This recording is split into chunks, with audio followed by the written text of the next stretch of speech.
Good morning, everyone. Am I audible to you?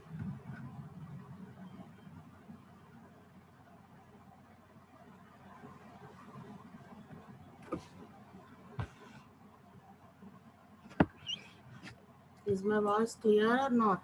Okay, okay, okay. So we'll be moving with the new unit,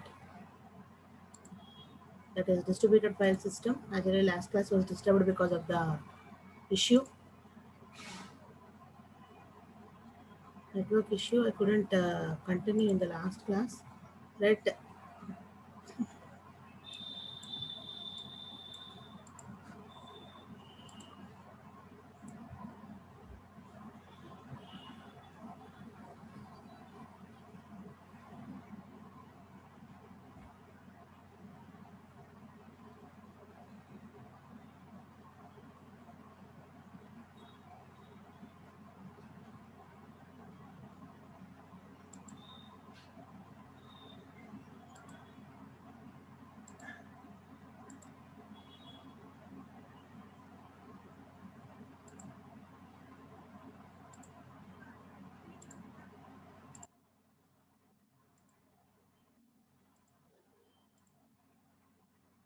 So the fifth unit is distributed file system, right? And this particular file systems that we have to discuss about in the context of how the data is going to be shared. Why? Because you know that the distributed system, the main concept or the main theme is to data sharing, right? So data resource sharing or the data sharing, that is to be done between the different parties, so different communicating nodes. So how the distribution will be done, how the data sharing will be done, how the resource sharing will be done, how the data is going to be get communicated between the two parties, how they will be get communicated with each other, so how they are been inter-exchanging the data. Okay, so how the files are going to be accessed, how the files are going to be protected, how the files are going to be shared among the different parties. The communication category will be of different categories. Okay, so it may be between one to one, or it may be between one to many, or it may be between many to one, whatever it is. So various categories of communications, various types of communications, various types of protocols to be established, and the distributed communication involves various categories that we already know. In that category, in that environment, so how the files are going to be get distributed, how the distributed file system has to work in that particular environment in order to share the data promptly between the all the communication nodes that we have to learn in this unit, right? So coming to the contents of this unit includes the introduction part, the file service architecture, okay, and the Napsters and its legacy, the types of the type of the file system, and how it is going to be helping us for the specific distributed file system, and peer-to-peer systems. That is, if the contemporary systems has to communicate, how the middleware is going to be helping it, how it is going to be helping between the different individual systems to share the files, to access the files, and to give the access rights among the file system that they are being collaborated with. Okay, in that peer-to-peer system that we are going to learn about peer-to-peer middleware and the routing overlays, right? And coming to the coordination and agreement. So, in order to share the data between the two communicating parties, how they will be come out to the singular concrete agreement in coordinating with each other to share the files among them. Why? Because there will be different privacy policies for individual systems and individual communicating nodes. So, using that particular communication policies and among the communication policies, how the data will be get shared among these two parties, how they will be coordinating with each other, how they will be getting signed up different agreements for sharing the data among themselves. Okay. Among that particular coordination and agreement, you are going to learning about distributed mutual exclusion, elections, and the multicast communication.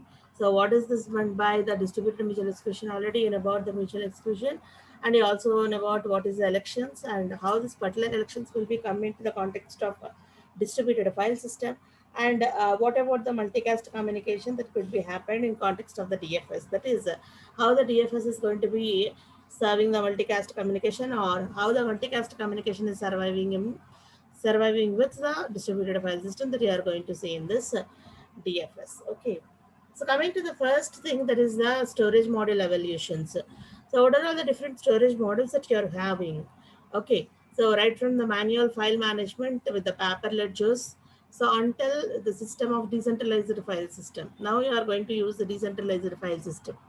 So previously and in the olden days, we used to have the manual file system maintaining the paper ledgers or the books or whatever it is, or maintaining the files with the plastic files or the, what is called as book files or whatever it is. You are going to maintain different manual systems, and the physical ledgers are going to be maintained for maintaining the data. Later on, we went to the centralized file system that the digitally we made it digitalized, but it is going to be the centralized file system. That is, data will be mounted on a single system and it is going to be shared among different other users. That is the users or the workers, and whoever may be sharing the information, they has to share the information from the centralized file system. It's going to be mounted on the single system and it's going to be shared by the many people or the parties who are being communicating there.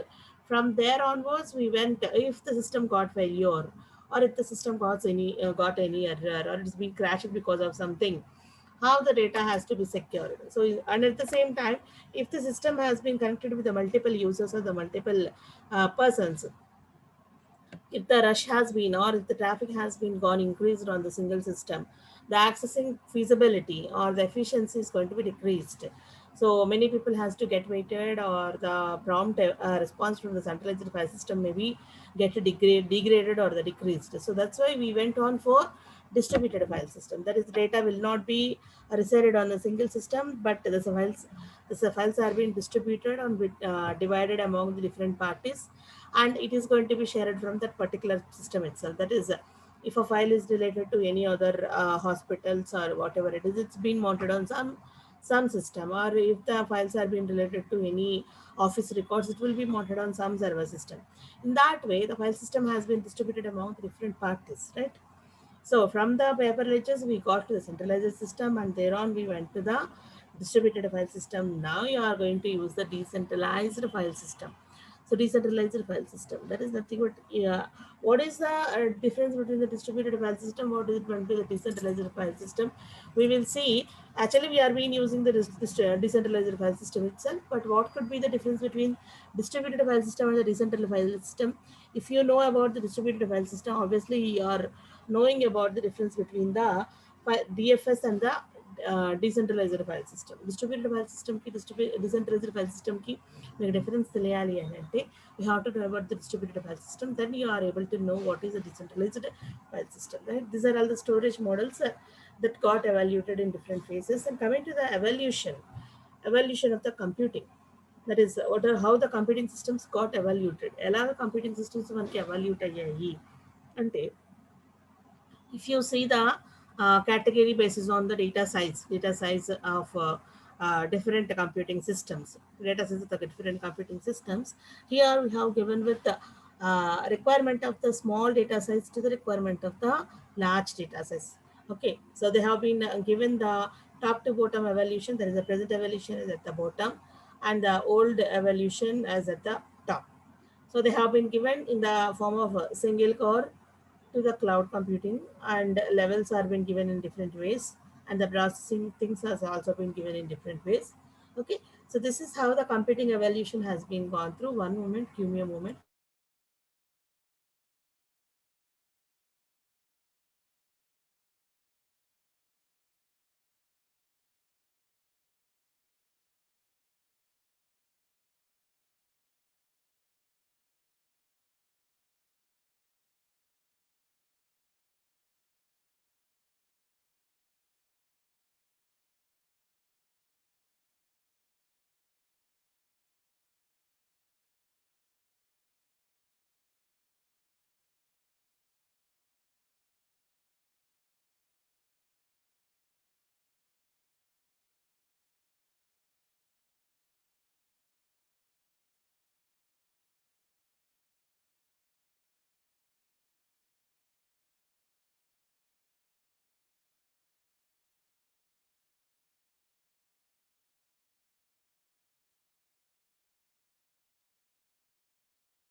Right.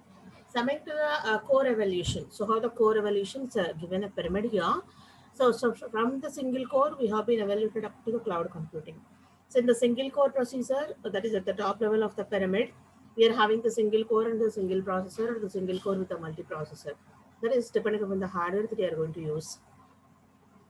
Single core is nothing but a hardware is going to be a single one, that is a single instance or a single copy. But you are going to varying with the single processor or the multi-processors. We may have the multiple processor or the single processor. Okay. But that is we are operating the hardware, single hardware with either the single processor or with the multi-processor, right? And coming to the multi-core, here multi-core, there is a multiple hardware parts that will be there, and we are going to be operating that particular multiple core hardware with either the single processor or the multi-processor. That is the multi-core level. And next one is a cluster.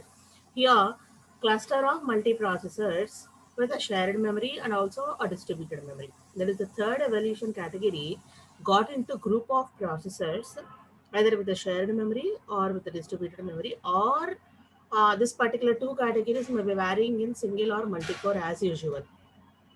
That is maintaining with a single hardware or maintaining with the multiple hardwares. We are going to maintaining a group of processors. Group of processor must, but hardware choices of yours, and it's going to be using either the shared memory or with the distributed memory. Okay, that is about single core, multi-core, and the cluster, right? And coming to the grid of clusters, automatically cluster is going to be having a cluster of processors, whereas grid of clusters are going to have grid of, I mean, group of clusters again, right? So grid of, a group of clusters again. And next one is embracingly parallel processing. That is using the parallel processing environment, using the parallel processing environment. And next one is already you know about this MapReduce distributed file system. That what you are going to learn, right? So MapReduce already you know about this particular tool. And next one is the cloud computing, Google, Box, AWS, whatever is Amazon Web Services, S3, whatever it is. We've been evaluated from the single core computing level to the cloud computing. That is, requirement of the data is small at the single core level, whereas it has been increased to larger size to the cloud computing level, right? And this is the data requirement. That is what we are going to discuss about, how the processor requirement, how the data requirement, right from the single core to the multi core. That is okay. And coming to the levels, how the levels has been evaluated. If you discuss the computing evolution in the form of a levels, from the single core to the cloud computing, if you see how the levels are being labeled, right? So single core is given with the pipeline instruction level, and multi-core is being given with the concurrent thread level. Cluster, it is of service object level, grid of clusters index file level, and next one is a mega block level, and next one is a virtual system level. See how these are going to be arranged in different ways. Okay. In the single core level, using the multiple single hardware and also either using the single processor and the multi-processor, the instructions are being pipelined. I think no need about reviewing about this particular pipelining procedure, which is already discussed in your CVO and the operating system, right? And next one is concurrent thread level. So instead of using the instructions in different stages, we go on with creating with the threads and using the concurrent threads in different levels in the multi-core procedure. And next one is the service objects. So here comes our object communication comes into scene, what we discussed in the third unit, distributed object communication, okay, object level communication. So there comes into the scene that is the service object level. Next we gone for the indexed file level using the distributed file system. Next mega block level and a virtual system level. That is how you are going to using the different instruction execution procedures, whether you are using the objects for execution, threads for execution, pipelining instructions, or indexed files for execution, mega block of data you are going to retrieving, or virtual systems are being allocated for you. We don't know about where the processing is done. We don't know about where the resources are being existing, where we don't know whether where you are from where you are going to retrieving the resources, from where you are going to sharing the data, where you are computing, or I mean on which host environment you are existing presently, where you are being executing your task.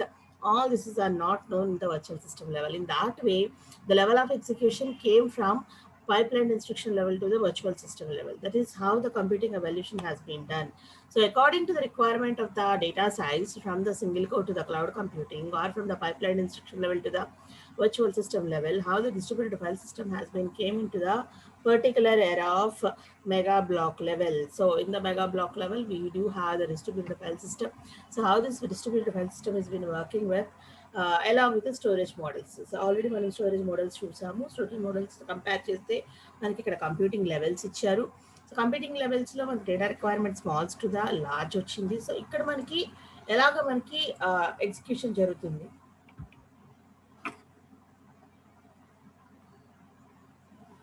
So coming to the traditional storage solutions, already మన evolution చూసాం. Just ledger maintenance నుంచి we gone for what is called as decentralized file system కి వెళ్ళాము. So ఆ ledgers నుంచి decentralised file సిస్టమ్కి వెళ్ళాము అంటే, so when compared to the digitised storage solutions, ఒకవేళ కనుక డిజిటైజ్డ్ స్టోరేజ్ సొల్యూషన్ చూస్తే మనకి ఇక్కడ ఏంటి అంటే, సో అక్కడ మనకి ఎవల్యూషన్ చూసుకుంటే, ఎస్పెషల్లీ డిజిటల్ స్టోరేజ్ సొల్యూషన్ చూసుకుంటే, how the evolutions has been came in to existence అంటే, ఒకటి of system or the online storage కానీ ఆఫ్లైన్ సిస్టమ్ కానీ, లేదంటే సెకండరీ మెమరీ మెయింటైన్ చేయటము ఒకటి. Next file system abstraction, databases maintain చేయటము, లేదా offline or tertiary memory or the distributed file system.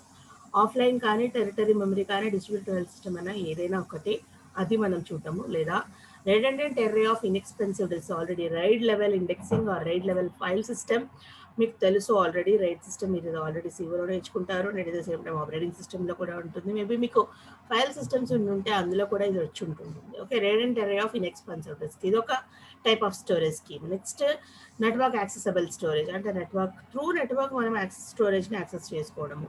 Storage area networks, అసలు నెట్వర్క్స్లోని మనం డేటాని స్టోర్ చేయడము, స్టోరేజ్ ఏరియా నెట్వర్క్స్. సో ఇన్ని రకాల మనకి స్టోరేజ్ సొల్యూషన్స్ ఉన్నాయండి. ఒకటి ఆన్లైన్ ఆర్ ఆఫ్లైన్ స్టోరేజ్ చేయటము, లేదంటే డేటాబేస్ మేనేజ్ చేయటము, next distributed file system maintain చేయడము, RAID level accessing storage maintain చేయడము, లేదా NAS కానీ SAN కానీ. మీరు ఇది నాకు తెలిసి NAS or SAN, that is already you discussed in the cloud computing. మీ క్లౌడ్ కంప్యూటింగ్లో ఈ NAS గురించి SAN గురించి వచ్చేసే ఉంటుంది, network accessible storage or storage network. ఓకేనండి, am I correct? Have you got this particular NAS and SAN in the cloud computing? Cloud computing lo మీరు already నేర్చుకుని ఉంటారు. How the data has been stored in the NAS or the SAN, how these SAN and NAS are playing in their roles in the cloud computing. Isn't it or not?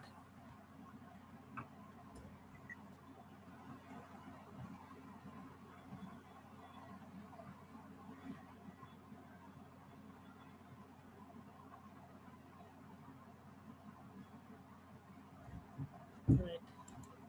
Next, coming to the distributed file system. See what this particular distributed file system is, what you are talking about, this file system which is being distributed or distributed file system, what you are going to do is, it's going to be storing and accessing remote files or storage exactly as they do local ones. So local ga ela aithe manam data ni store cheskuntamu in our system, how you are going to storing it locally in our drives or in our secondary memory, how you are going to managing and you are going to accessing, and how you are going to storing our data in our local system. That is to be done as usual as in the DFS itself. కాకపోతే ఏంటంటే you are going to storing it as the remote files to store చేస్తాము, remote storage areas to store చేస్తాము. But as we do in the local ones, local system లో ఎలా జరుగుతుందో అలాగే జరుగుతుంది. అంటే స్టోరింగ్ ప్రొసీజర్ కానివ్వండి, లేకపోతే యాక్సెసింగ్ కానివ్వండి, what you do in the local ones, that is to be happened in the DFS itself. Okay, but ఇక్కడ ఏంటంటే it's going to be enabling the users to store and access remote files. So local ఫైల్స్లో కాకుండా మనము remote ఫైల్స్ని access చేసుకుంటాం. Okay, but ఇక్కడ ఏంటి అంటే the performance and reliability of that access will be comparable with the store local. మనం local ఫైల్స్ని యాక్సెస్ చేసుకున్నంత ఈజీగా రిమోట్ ఫైల్స్ని యాక్సెస్ చేసుకోలేము. That percentage of efficiency is going to B varied in between the normal local file system and also the remote file system. Okay, so with the advances of the recent networks,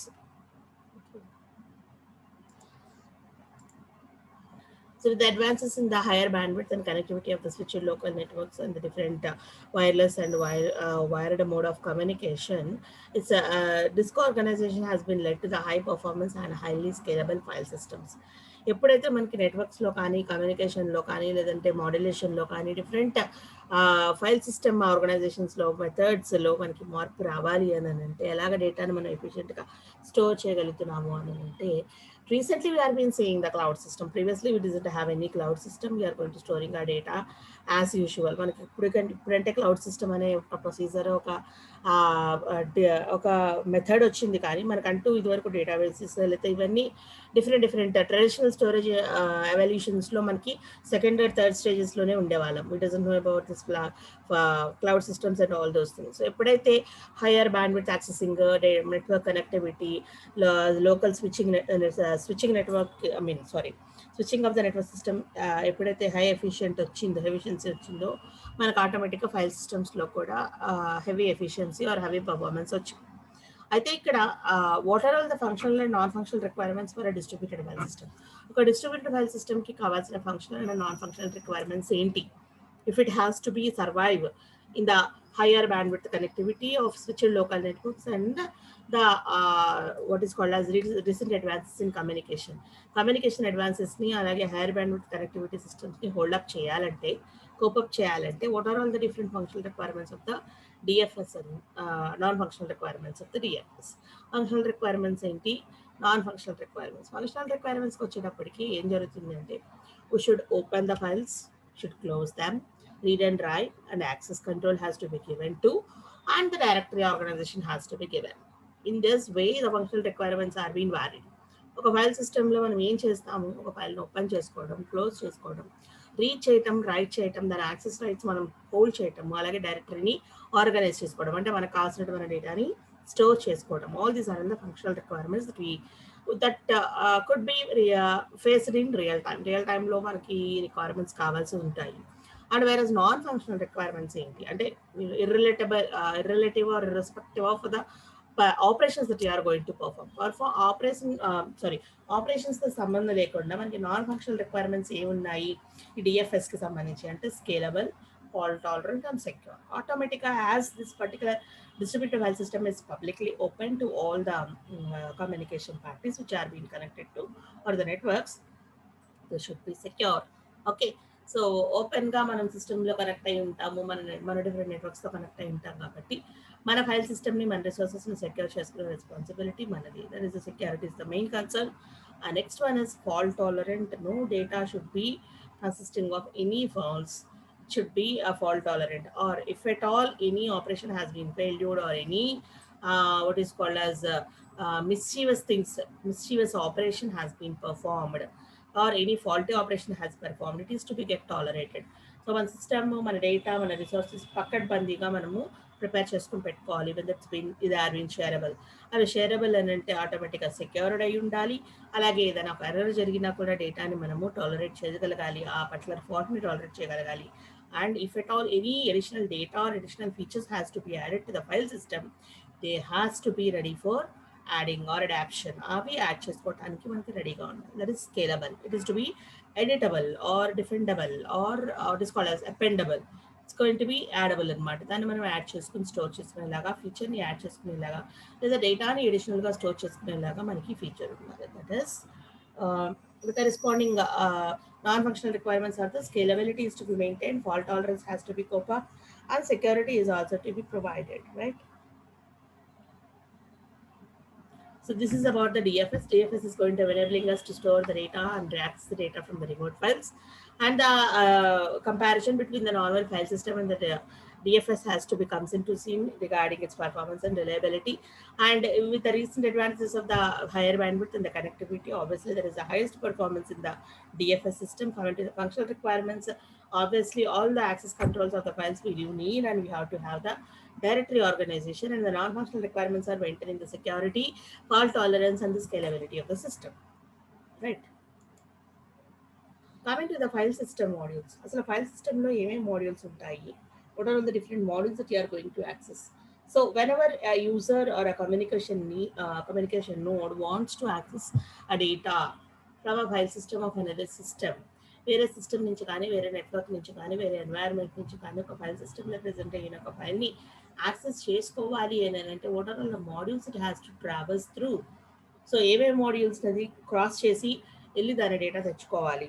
that is right from the hardware it has to access the data. ఎక్కడో హార్డ్వేర్లో ఉన్న secondary మెమరీలో present అయిన organise అయిన డేటాని ఎక్కడో physical memory లొకేషన్లో present అయిన డేటాని it has to access from. Isn't it or not? It has to give the request for the system. It has to get the acknowledge from the system.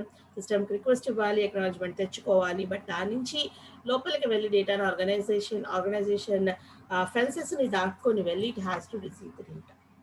So ఏమేమి modules ఉంటాయి మనకు file సిస్టంలో తీసుకుంటే అంటే distributed file సిస్టంలోనే అనుకుందాము. Okay, what are all the different modules? And we are having the different modules like directory module, file module, access control module, file access module, block module, and the device module. What is a directory module? Directory module is nothing but coming to the related to file names in the file IDs. So directory module లో ఏముంటాయి అని అంటే file names, file IDs store అయి ఉంటాయి. That is about the directory module. And file module relates file IDs to particular files. ఒక specific category of ఫైల్స్కి సంబంధించిన file IDs file మాడ్యూల్లో store అయి ఉంటాయి. Access control module, this is pertaining to the permissions for a particular operations that are requested on that particular file. ఒక ఫైల్కి సంబంధించిన operations ఏమైతే వస్తాయో ఆ ఆపరేషన్స్ యొక్క పర్మిషన్ అవైలబిలిటీని మనం ఇక్కడ యాక్సెస్ కంట్రోల్ మాడ్యూల్లో చెక్ చేసుకుంటాం. That is whether the file can be accessible to write or open or in write mode or read mode or it could be only read only mode, what it is. ఇలాంటి permissions మనం access control మాడ్యూల్లో check చేస్తాం. Okay, next one is file access module, reads or writes file data or attributes. So ఒకటి మనము ఒకసారి మనకి access control వచ్చిన తర్వాత how you are going to accessing the file, either to read or data or the attributes in that particular file, how you are going to accessing the file. Next one is block module. So how you are going to accessing the file, బ్లాక్లోకి వెళ్ళి secondary మెమరీలో సెక్టార్లో present అయి ఉన్న ఒక బ్లాక్లోకి వెళ్ళి ఒక ఫైల్ని యాక్సెస్ చేయడం అని అంటే ఇట్స్ నాట్ అ థింగ్. అసలు ఆ బ్లాక్ ఎక్కడ ఉందో మనం డిసైడ్ చేస్తే ఆ బ్లాక్లో ఫైల్ ఎక్కడ మనకి అవైలబుల్గా ఉందో తెలుస్తుంది. So because all the secondary memories and the secondary disks are be divided sectors and the blocks are already about బ్లాక్స్గా సెక్టార్స్గా డివైడ్ అయి ఉంటుంది మన సెకండరీ మెమరీ. అక్కడికి వెళ్ళి మన ఫైల్స్ని మనము చెక్ చేసుకోవాలి, అది ఆల్రెడీ మీకు తెలుసు. సో బ్లాక్ మాడ్యూల్లో accessing and allocates disk blocks. ఏ డిస్క్ బ్లాక్లో అయితే మనకు ఆ ఫైల్ ఉంది అనేది మనకు తెలుస్తుంది. మనం టాప్ లెవెల్ నుంచి లోవర్ లెవెల్కి వెళ్తున్నాము. ఓకేనండి, for accessing the files. Coming to the disk module, device module. In this disk IO కానీ బఫరింగ్ కానీ అంటే డైరెక్ట్గా అందులో ఉన్న ఐఓ ఆపరేషన్స్ అంటే హెడర్ దగ్గరికి వెళ్ళి హెడర్ని ఆ పర్టికులర్ ఫైల్ పాయింటర్తో మనం క్యాప్చర్ చేసుకొని ఆ ఫైల్ దగ్గరికి వెళ్ళి దాని నుంచి డేటా తీసుకునేటప్పుడు దాని దగ్గర ఉన్న బఫర్ని యూస్ చేసుకోవడం. ఆల్రెడీ మీకు తెలుసు ఈ ఫైల్ యాక్సెసింగ్ ఎలాగ జరుగుతుంది ఏంటి అని చెప్పేసి. ఓకే, ట్రాక్స్ మీద మనకి డేటా ఎలాగ స్టోర్ అయి ఉంటుంది, సెక్టార్స్గా, ఫైల్స్గా, రికార్డ్స్గా. సో దాని నుంచి మనం డేటాని ఎలా యాక్సెస్ చేసుకుంటాం. So right from the directory you are going to getting the file name and the file IDs, so you are going to go into the file modules in turn to get the relative file IDs to particular files, and then you are going to have checking the file operation possibilities, that is the access control module. And once we got the access permission, then you are going to accessing the particular file for reading or writing operations on the data and the attributes presenting in it. And if to get that particular file, then we have to approach the block module. It's going to be giving you the access and allocating the disk blocks for you, in which we are going to find out the file. And whenever you are going to get the block, you have to go for the device module, in which that is at the physical level anamata, hardware level ki vellipoyamu. Akkada disk దగ్గరికి వెళ్ళి disk IO operations perform చేసి getting the head to read and write and pointing the header or pointer to the corresponding file pointer, that is starting of the files, and accessing it and buffering the data using the buffers, right? These are all the things. What is the time? Okay. 7 minutes. Right.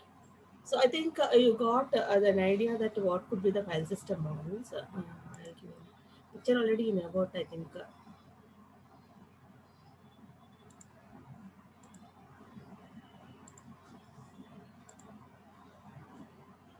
See, everybody know about how the disk will be there.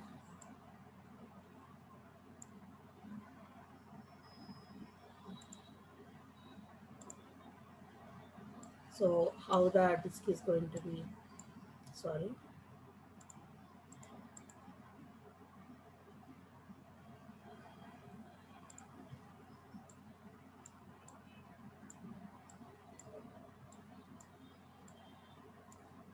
So you know all about how the, see if this is the secondary disk that you are going to access. Already know about how this sectors and blocks and records are being stored, right? So ఇట్లాగా మీకు disc మీద data ఎలా store అయి ఉంటుందో already మీకు idea ఉంటుంది.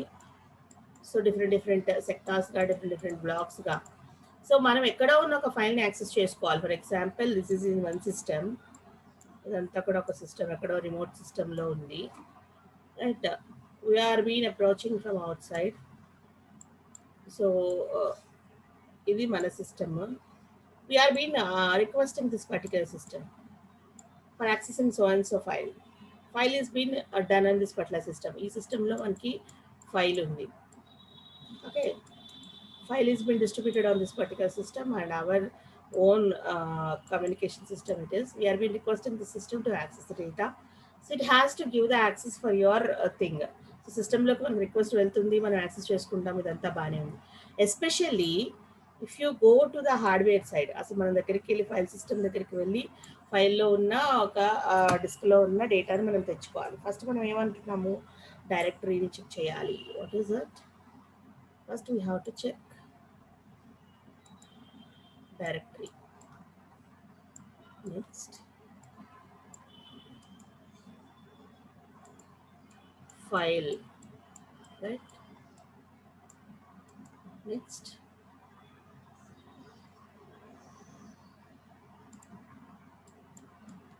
file permissions.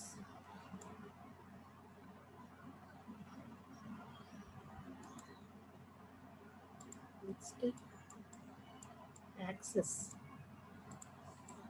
file access module.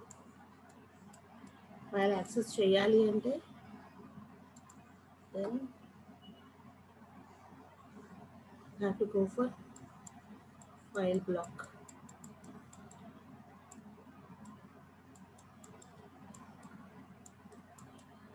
Next,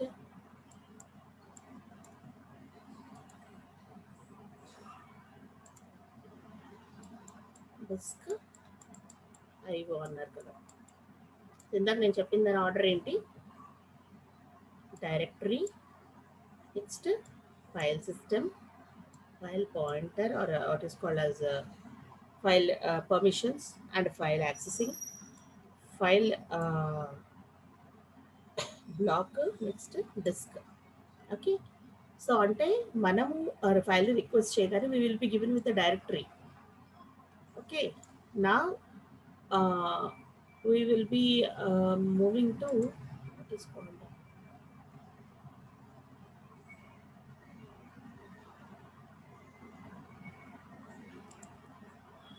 directory nunchi we will be getting the file, and from the file we will be checking whether it is can be accessible. What are the permissions do we have, whether we can write it or read it or whatever it is.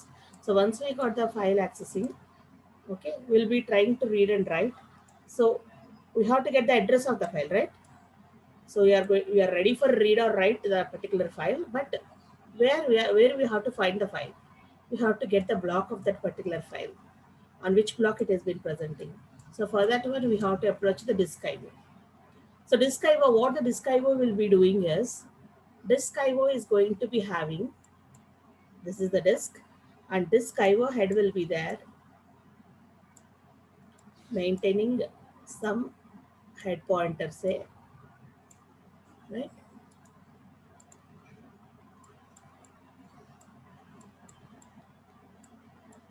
This is disk IO. This is the pointer or header, whatever it you can say. Pointer anandi lekapothe head anandi, whatever it is.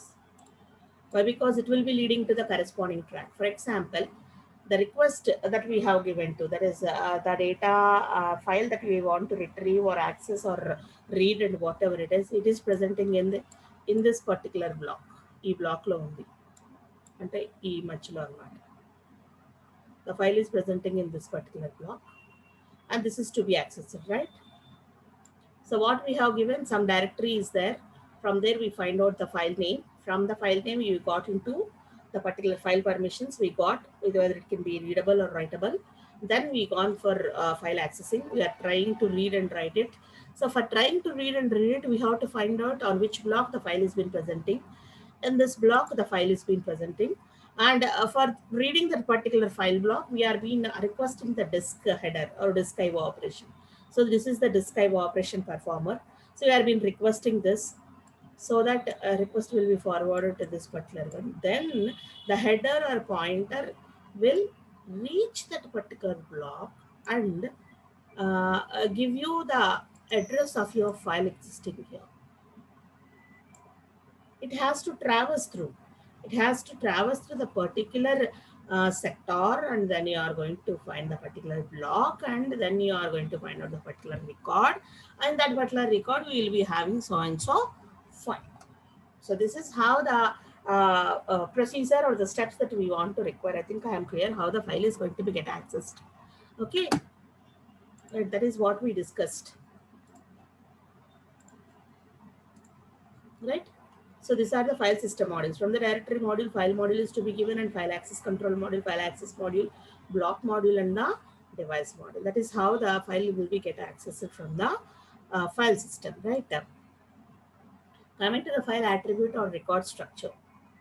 So ఒక ఫైల్ని మనం తీసుకుంటే ఆ ఫైల్కి సంబంధించిన attribute record structure ఎలా ఉంటుంది, what are all the different attributes that a file could have అని అంటే, ఫైల్ లెంగ్త్ ఎంత లెంగ్త్ ఉంది, ఫైల్ క్రియేషన్ టైం స్టాంప్ ఎప్పుడు క్రియేట్ చేశారు, రీడ్ టైం స్టాంప్ ఎప్పుడు రీడ్ చేయడం స్టార్ట్ చేశారు, రైట్ స్టాంప్స్ ఎప్పుడు దాన్ని మాడిఫై చేశారు, attribute టైం స్టాంప్ అంటే ఏంటంటే ఎప్పుడు దానికి attributes క్రియేట్ చేశారు, డిఫరెంట్ డిఫరెంట్ ఫీచర్స్ ఉండొచ్చు, డిఫరెంట్ డిఫరెంట్ కాలమ్స్ ఉండొచ్చు, డిఫరెంట్ డేటా ఉండొచ్చు, వాటిని ఎప్పుడెప్పుడు క్రియేట్ చేశారు, రిఫరెన్స్ కౌంట్ ఎంతమంది దాన్ని రిఫర్ చేశారు, who is the owner of that particular file, and what is the type of the file it is, and access control list giving you that whether it is a readable file or a writable file or open in any mode, what sort of operations that we can perform on it, we can cut, copy or modify, or what we can do with that, what are all the different rights that we are having with, or what are all the access controls that we are posed with that particular. So these are all the different attributes of the record structure. So what are all the attributes of the record structure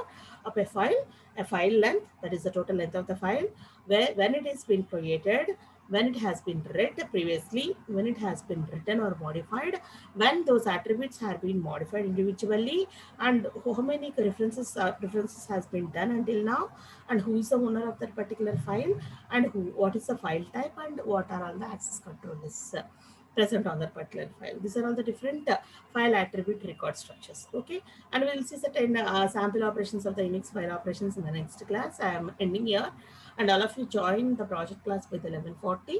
Okay, right. I think it may be 11:40 itself. If there is any time change, we will be announcing. All of you stay safe and everybody attend the project session. Okay, I'm closing here. Time is already over. Thank you.